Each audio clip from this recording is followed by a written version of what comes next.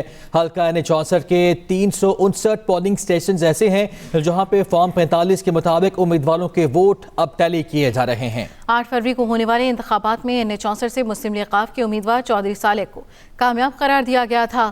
آزاد امیدوار قیسرہ الہی نے ریٹرننگ افسر کو دوبارہ گنتی کی درخواست دی تھی. چودھری پرویز الہی کی اہلیہ کی درخواست پر NA64 گجرات میں دوبارہ گنتی کا عمل جاری. حلقہ NA64 کے 359 پولنگ سٹیشنز کے فارم 45 کے مطابق امیدواروں کے ووٹ ٹیلی ہوں گے. قومی اسمبلی کے حلقہ NA148 ملتان کا فارم 47 ایک مرتبہ پھر جاری.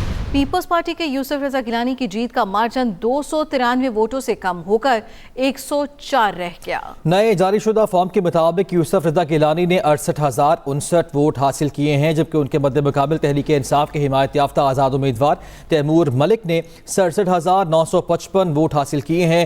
تو نیا فارم جاری کیا گیا ہے جس کے مطابق اب جو جیت کا مارجن تھا سید یوسف رضا گیلانی کا پہلے وہ 293 تھا، اب 293 سے کم ہو کر یہ مارجن صرف 104 رہ گیا ہے. قومی اسمبلی کا یہ حلقہ NA148 جہاں سے سابق وزیر اعظم اور پیپلز پارٹی کے رہنما یوسف رضا گیلانی کامیاب ہوئے تھے 293 ووٹوں کے مارجن سے. اب اس کا فارم 47 ایک بار پھر جاری کیا گیا ہے اور ان کی جیت کا مارجن 293 سے کم ہو کر 104 رہ گیا ہے. HBL PSL کی بات کر لیتے ہیں. HBL PSL 9 کا کاؤنٹ ڈاؤن شروع ہو چکا ہے. ٹرافی کی رونمائی آج لاہور کے ریس کورس پارک میں ہونے جا رہی ہے. میچ آفیشلز کا بھی اعلان کر دیا گیا ہے. کیا تفصیلات ہیں جانیں گے اپنے نمائندے محمد یوسف انجم سے. بتائیے گا یوسف. جی نبیلہ، پاکستان سپر لیگ کا میلہ سج چکا اور اس کی جو ٹرافی کی رونمائی ہے لاہور کے پولو گراؤنڈ میں اس وقت کچھ ہی دیر میں شروع ہونے والی ہے. اس وقت بس انتظار ہے مہمان خصوصی نگران وزیر اعلیٰ پنجاب اور پاکستان کرکٹ بورڈ کے چیئرمین محسن نقوی کا، جن کی آمد کے ساتھ ہی یہاں پر جو ٹرافی کی رونمائی اس کا آغاز کر دیا جائے گا. اور یہاں پر جو انتظامات ہم نے دیکھنے کو مل رہے ہیں وہ بہت زبردست کیے گئے. اور یہ جو غیر ملکی گھوڑوں سوار ہیں اس وقت جو لاہور پولو میں جاری نیشنل پولو چیمپئن شپ کا حصہ ہے، وہ گھوڑ سے سوار اپنی ایک خوبصورت انداز میں یہاں پر ٹرافی لے کر پنڈال میں رکھیں گے، جس کو یہاں پر میڈیا کے نمائندگان موجود ہیں وہ اپنے اس کو ایکسپن کریں گے. اور اس وقت جو ٹیم کے کپتان ہیں چاروں وہ یہاں پر پہنچ چکے ہیں. 2 ٹیموں کے کپتانوں کی آمد کا انتظار ہے، بابر اعظم اور شاداب خان کا. اس کے علاوہ جتنے بھی ٹیم مالکان ہیں وہ بھی یہاں پر پہنچ چکے ہیں. پاکستان سپر لیگ کے لیے 4 ٹیمیں یہاں پر لاہور میں موجود ہیں اور کیونکہ پاکستان سپر لیگ کے 9 میچز کی میزبانی قذافی اسٹیڈیم کو سونپی گئی ہے، جس کی تیاریاں شروع کر دی گئی ہیں اور آج ٹیموں کی پریکٹس بھی کی جائے گی. جی ٹھیک ہے، بہت شکریہ یوسف انجم. امریکی صدر بائیڈن نے اسرائیلی وزیر اعظم نیتن یاہو کو اپنی نجی گفتگو کے دوران گالی دے دی. برطانوی میڈیا کے مطابق صدر بائیڈن نے اسرائیل کو غزہ میں جنگ بندی پر آمادہ کرنے کی کوشش کی. نیتن یاہو نے امریکی صدر کی بات ماننے سے صاف انکار کر دیا. امریکی صدر بائیڈن نے اسرائیلی وزیر اعظم نیتن یاہو کو اپنے نجی گفتگو کے دوران گالی دے دی. یہ دعویٰ کیا جا رہا ہے برطانوی میڈیا کی جانب سے صدر بائیڈن نے اسرائیل کو غزہ میں جنگ بندی پر آمادہ کرنے کی کوشش کی تھی. نیوز اسٹوڈیو سے اب تک کے لیے اتنا ہی. تازہ ترین خبروں سے باخبر رہنے کے لیے رہیے ایکسپریس نیوز کے ساتھ.